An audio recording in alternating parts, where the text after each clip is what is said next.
What up, book besties? I'm back. It's been a hot minute, and I will get into that. But, anyways, welcome back to my channel. I'm Caitlin. I am an indie romantasy author, and I'm just here to chat all things bookish with you, like my books and other bookish related things, and authoring and all those good things.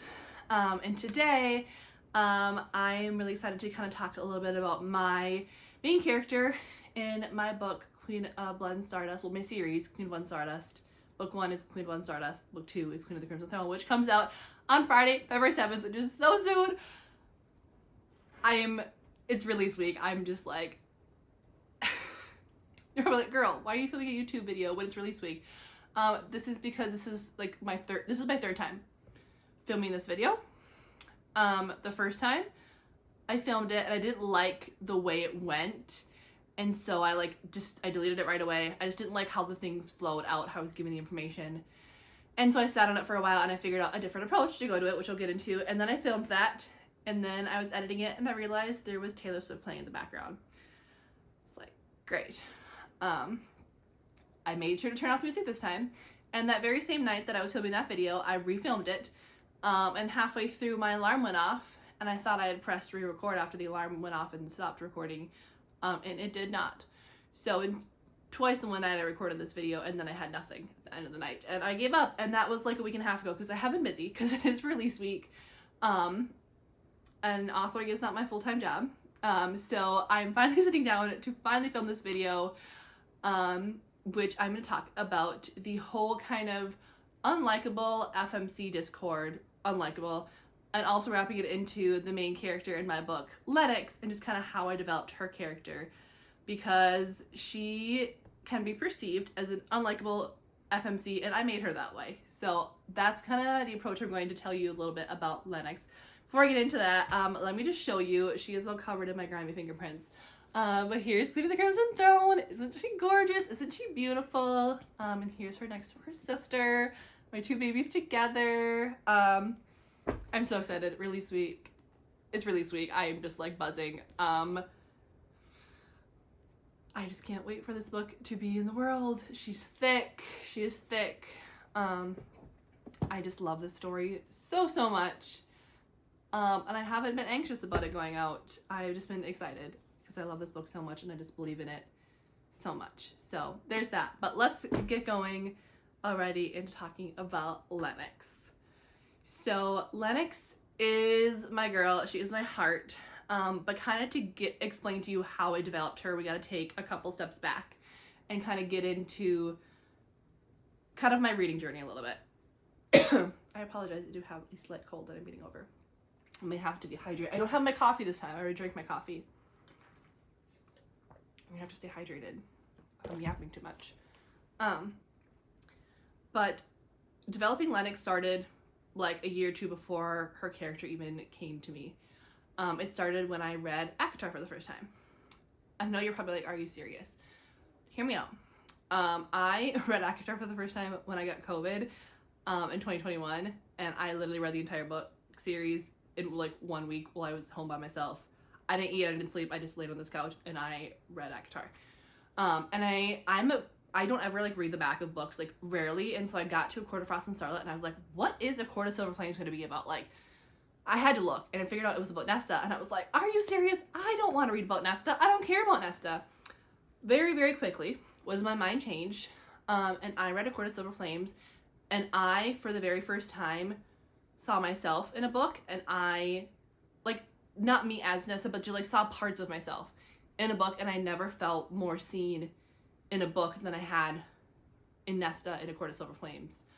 And that just really like started something for me of this journey of growing and healing in me.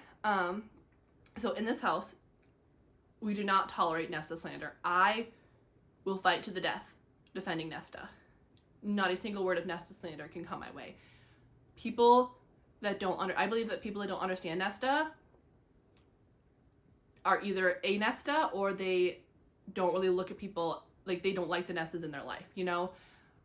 People that don't like Nestas don't understand Nesta. Like, that's maybe a better way to put it. Like, if you don't like Nesta, you don't understand her. You don't have to like her, but you need to understand her. And even if you don't like her, understanding her character and realizing, oh, that's why she is that way. Like, I can respect that, you know? That's where I come from with that. But anyways, Nesta is one of those characters that always comes up when the unlikable FMC Discord pops up.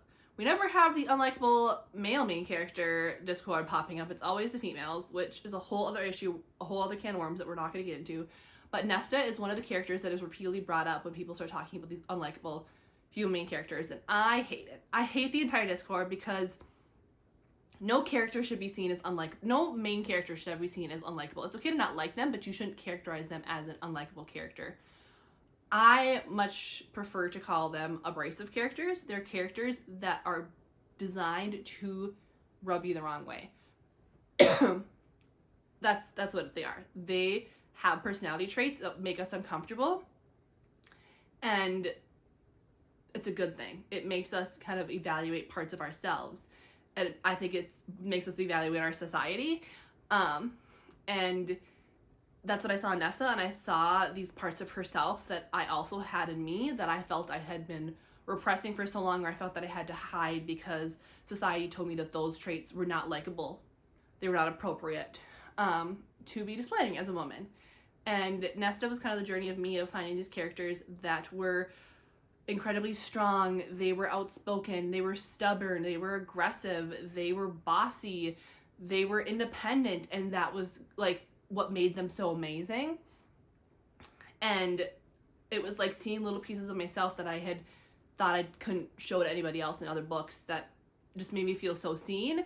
And I just knew that when I made a book character, when Lennox started coming into my mind, that I wanted to make her like that. She wasn't going to be your stereotypical happy-go-lucky, like everything's good, like I break down every once in a while character. She was going to be rough. She was going to rub people the wrong way. She was going to have personality traits that were aggressive. She is stubborn.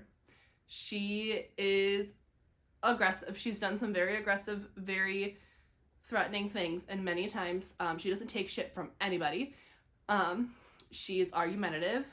Did I already say stubborn? Because she's so stubborn.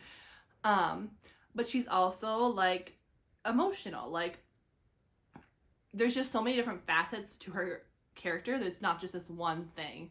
And that's really what I wanted to do when I created Lennox. So now let's talk a little bit more about Lennox. So besides wanting her to be an abrasive character, it was just kind of figuring out how is her character development going to work throughout the book series. Because Queen of Blood and Stardust is a very character-driven series. It is based on Lennox. The entire plot was built around how is Lennox's story going to grow and develop throughout this series to get to the end point that I need her to get in her emotional and just like personal development. And I'm just really excited for you guys to see that journey because it is hard. It is messy. It's not pretty. And it's a process. It's not linear. It's not just going forward, it's taking steps back too. But that's what I think is just so wonderful about her characters and characters like that, just to show like there's nothing wrong with these stereotypical like nice clean cut characters, but I think there's just something so real about characters that just like look into the deepest part of yourself and you're like, oh, like other people have that too. It's not just me. This character has it, so other people also have this part of themselves. And so that's just really what I wanted to do with Lennox's character. And with her character growing and developing, I've also grown and developed through her character, which is just something really interesting that I've been able to reflect on. Because when it started off, Lennox and I were not really anything alike. I was really only giving herself one of my personality traits. Really, I was just giving her my need to suppress emotions.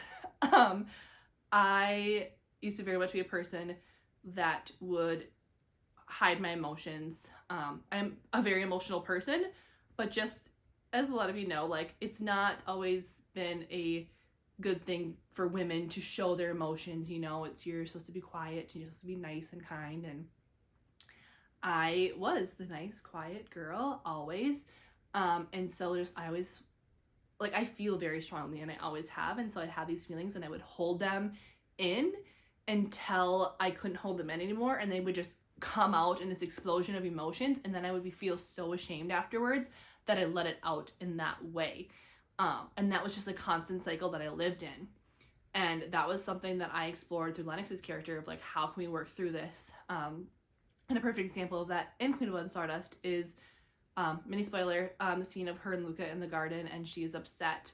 All these things, she's been piling it all in, and Luca tries to comfort her, and she yells at him, and really it's not his fault, and ends up throwing a spear of ice at him and cutting his arm. Like, and that's just like her explosion of emotions, like this one little thing, like him trying to comfort her, and just she exploded these emotions, and then she feels shame about like hurting him over not being able to control her emotions. That's something that I gave Lennox, that is my own. And just like seeing her work through that in the rest of Queen of Blood and Stardust, and then into Queen of the Crimson Throne, that's something that she really works on. And that was like kind of the one thing that I was like, oh, that's the only thing I'm really like relating to in Lennox, but it was like a really freeing thing for me to realize like it's okay to let out your emotions, and anybody that knows me now will say that I am very, very fine letting out my emotions all the time. I cry all the time, and I'm not afraid to tell people when I don't agree with them. Like, I've let so much of that go, and that I owe that to learning how to be that person, live that way through Lennox's character, and also just like having really supportive people in my life, which Lennox also grows to have. So that is that part of her. I also just like wanted her to have these characteristics that are often looked down upon for women in our society, like being argumentative, being stubborn, speaking your mind, being in control, being in charge. Like, those are often negative traits associated with women. And I gave Lennox those traits, and those are the traits that she is celebrated for and loved for, and nobody bats an eye. And it's just like, I just wanted that to be for anybody reading, like any woman, any man reading this book, to just see like, oh, here's this woman that has all these traits, and it's okay to have them. Like, they're great, they're wonderful. Like, I can love those things about myself. So really Lennox she's just, there's so many facets to her. It's just, she's a creation of myself, just like wanting to show women like it's okay to be these things, to want to be these things. Like, I have come a long way. Like, I am argumentative, I am stubborn, and I still sometimes feel shame for those things, but it's like realizing like it's okay, and it's like, and you're acknowledging them, and it's like, I can be argumentative and then take a step back and be like, I'm sorry, like, we can agree to disagree. And because otherwise, before I really realized I was argumentative, I would steamroll people, which isn't always great, really isn't great at all. And I wouldn't realize it, because I wasn't allowed to be those things.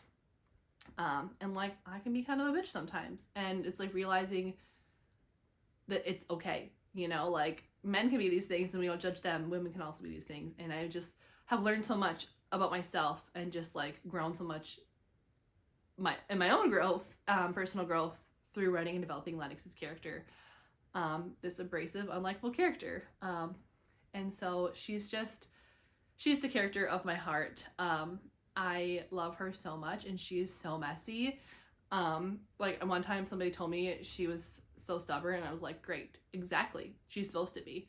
I don't tolerate slander against her. She controls everything. She controls everything. Every decision in this book is based off of Lennox. And people get frustrated, and that's the point.